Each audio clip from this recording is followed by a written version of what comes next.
All right, hello everyone. Welcome back to the Pandemic University podcast. Today I am doing an episode with Jane Slentz-K. Could you say your whole name? For sure. Jane Slentz-Kesler is the full name. Jane Slentz-Kesler, that is the full name. She goes here to Mac with me, like most of the people in these interviews. She has been on this journey, she's told me, for self-improvement, and I think we're going to start there. Tell me about that. Cool. Where do I start? I would say I don't really know how I got into it, honestly. I don't really know how I got here, but I would for the past 2 years or so, I've been listening to a lot of podcasts, reading books, more podcasts, but just kind of intaking a lot of that personal development, personal improvement content from other people, and it's the biggest part of my life. I don't know, it's the kind of thing that I wouldn't necessarily tell people, but it is a huge part of just the person that I am in everyday life. So so you started a couple years ago, you said, right? What spurred it? Do you know, what made you go, I want to go on this journey? Yeah. Or was it just random? Was it just Yeah, okay, well, there definitely was kind of a catalyzing event, if you will. So I work at this summer camp called Camp Canada in North Carolina. Mm-hmm. And it's this it's a sleepaway summer camp. It's super intense, kind of just insane, long days. You stay there, you're so tired, but everyone's super excited to be there and very enthusiastic. And I was a sort of a trainee there, a counselor trainee. And and it was just the best. It was for 3 weeks, and it was just the best 3 weeks of my life. And it was very transformative for me. And it just made me, it kind of taught me how to be happy, which is weird. You wouldn't think that, that one experience, but it just, changed my life so much. And after that is when I started, journaling every day. So I had, an evening routine that was really important for me. So I would, before bed, light a candle, turn on some nice, chill music, and then, journal. And I would write, what memories from the day that's, this is what made today a day worth living, little conversations with people this, the cup of coffee I had, or whatever, this person said this thing and it really made me happy today.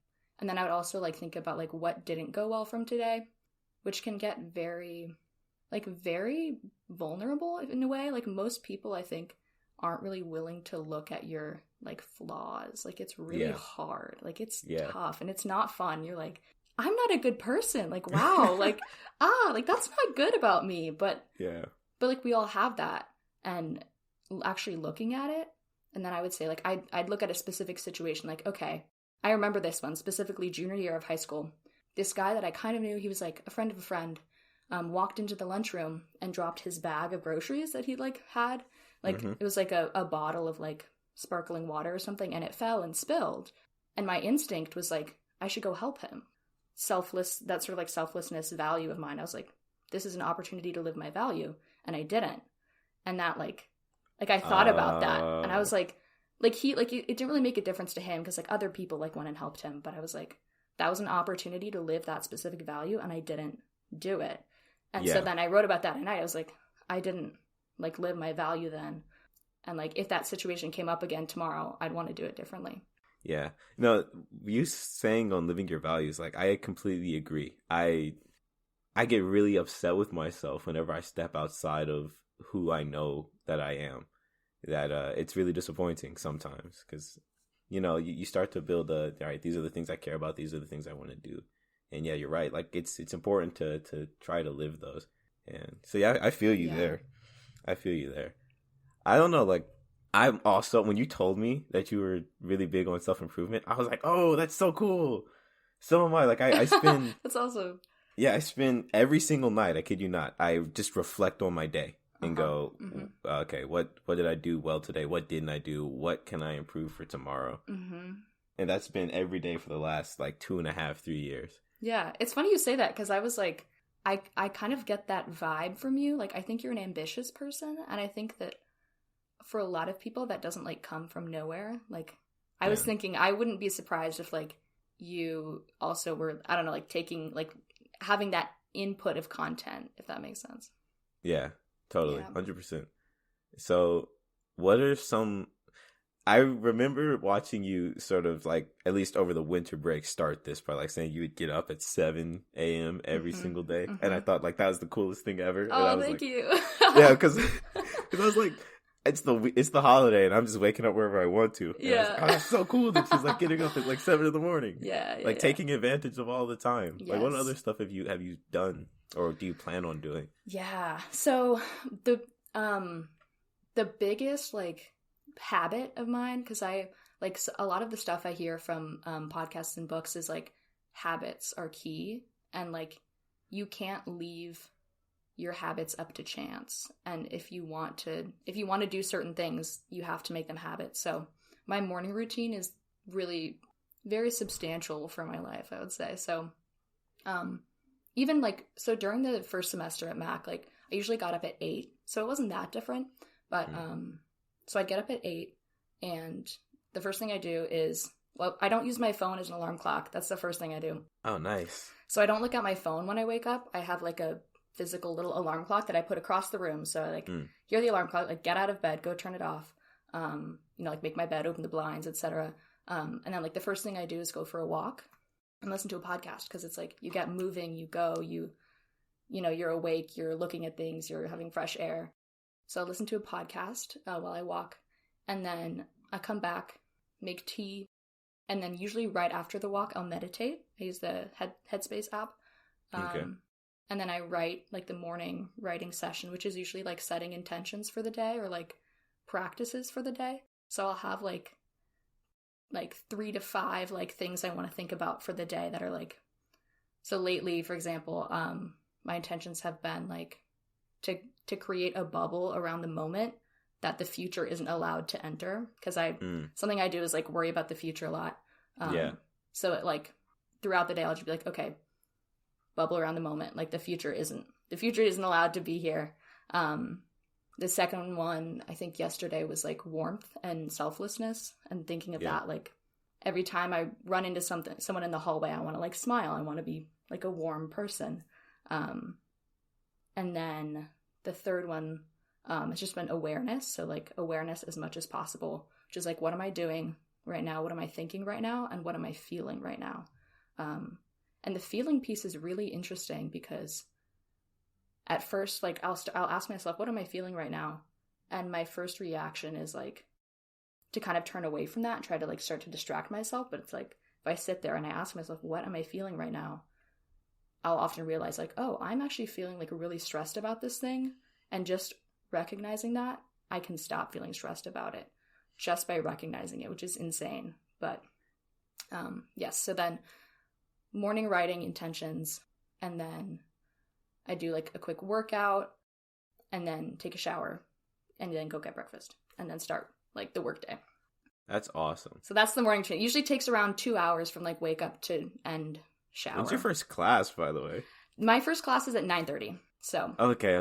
Yeah, That works out. I usually go grab breakfast around 9, get back for 9:30. And it's funny because like I've really avoided 8 a.m.s, not because I'm not up at 8 a.m., but like you got stuff to do. Yeah. And also the main reason that I think the morning routine is really important, and a lot of the people I look up to all like really, really value mornings specifically, is the idea is that you're not reactive in the morning. So you get up and everything you do is intentional.